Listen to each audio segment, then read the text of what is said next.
तो यहाँ पर आपके हिसाब से बेहतर रणनीति क्या रहेगी? अगर फ्लाइट टू सेफ्टी, अगर सुरक्षित ठिकाने की तलाश करनी है इस समय, तो बेहतर सुरक्षित ठिकाने कौन से हैं और कहाँ पर आपको ये लग रहा है कि भाई वहां से टेबल से पैसा उठाना अब जरूरी हो गया है?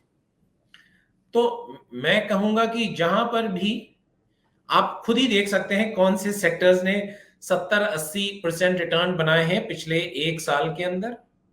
आपको, हम सबको पता है, जो गवर्नमेंट लिंक्ड सेक्टर्स हैं उनमें बहुत जबरदस्त तेजी आई है। हमने देखा इंफ्रास्ट्रक्चर में देखी है, हमने रियल एस्टेट में देखा है। तो इन सभी सेक्टर्स में हमने देखा है, पीएसयू बैंक्स में देखा है, हमने देखा है इंडस्ट्रियल्स में देखा है। इन सभी में जहां पे जबरदस्त तेजी आई है, हमने पावर सेक्टर में देखा है, हमने रिन्यूएबल्स में देखा है जहां पे बहुत जबरदस्त रिटर्न्स बने हैं, ईवीज में देखा है। इन सारे सेक्टर्स में मेरे हिसाब से एक समय के लिए आपको थोड़ी सी, कम से कम नहीं तो आपका 50% प्रॉफिट आपको टेबल से ले लेना चाहिए। और उसके बाद अगर आपको ठीक लगे तो बहुत सारे सेक्टर्स हैं, जैसा मैंने अभी बताया, प्राइवेट सेक्टर बैंक्स हुए, आपके कैपिटल गुड्स हुए, आपके इंडस्ट्रियल्स हुए, आपके कंज्यूमर्स हुए, कंज्यूमर बिजनेसेस हुए।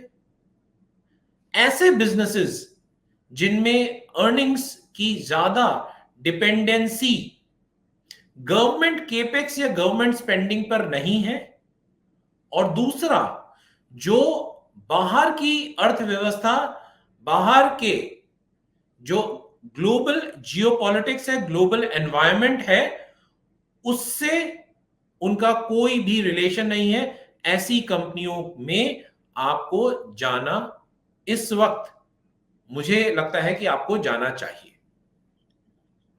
जी।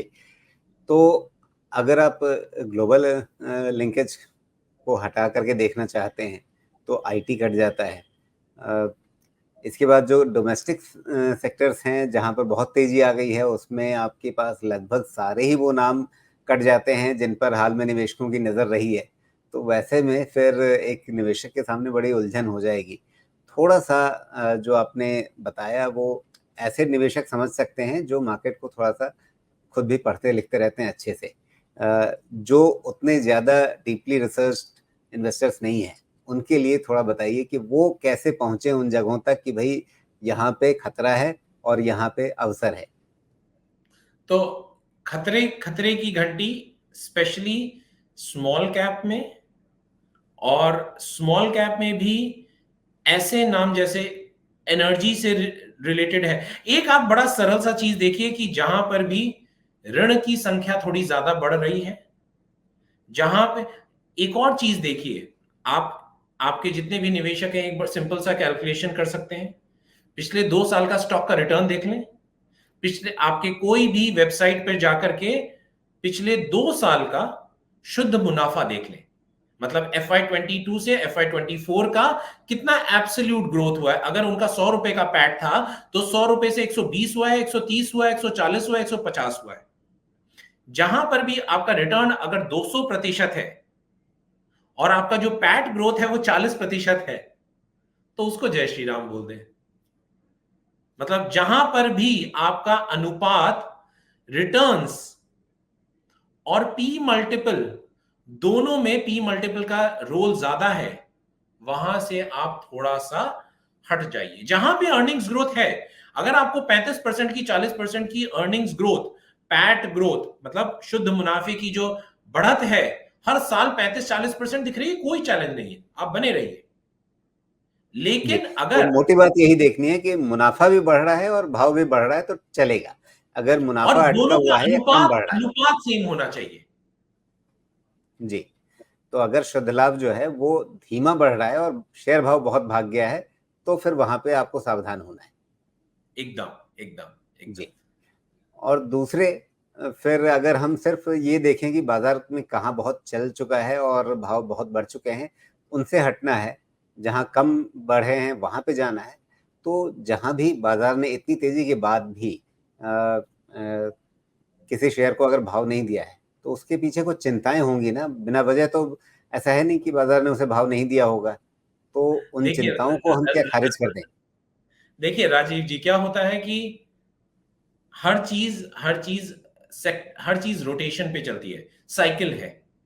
जब हमारे पास आपको एक सरल सा उदाहरण देता हूं। कोविड जब समाप्त हुआ तो कुछ कंपनियों ने दो क्वार्टर में, जब कोविड खत्म हुआ जुलाई अगस्त 2021 में, 2 क्वार्टर में जबरदस्त बढ़त दी, 60%, 70% क्वार्टर ऑन क्वार्टर, क्योंकि पिछला क्वार्टर खराब था। FY19 से भी अगर मैं उसका कंपैरिजन लूं तो बहुत जबरदस्त ग्रोथ थी, क्योंकि आपका जो पेंटअप डिमांड थी 2 साल की, वो सीधा का सीधा आपके इस क्वार्टर में आई और अगले क्वार्टर में आई। 2 क्वार्टर की ग्रोथ जबरदस्त। मार्केट ने क्या डिस्काउंट करना शुरू किया? ये 2 क्वार्टर अच्छे गए हैं, अगले 10 क्वार्टर भी इसी तरीके से ग्रो करेंगे। मार्केट ये भूल गया कि ये पेंटअप डिमांड थी और उसके बाद वो इट विल मीन रिवर्जन होगा। मतलब वो जो डिमांड है वो मीन की तरफ आएगी और वहां पे डिमांड सबड्यूड हो जाएगी। और उसके बाद जब वो हुआ तीसरे और चौथे क्वार्टर में, तो अर्निंग्स उतनी ही आ रही थी जो FY19 में आ रही थी, लेकिन पी मल्टीपल्स उनके आधे हो गए। तो कहने का तात्पर्य क्या है? मार्केट आज की ग्रोथ को फ्यूचर ग्रोथ समझ करके उसको तेजी से डिस्काउंट करता है और पी मल्टीपल को एक्सपैंड करता है।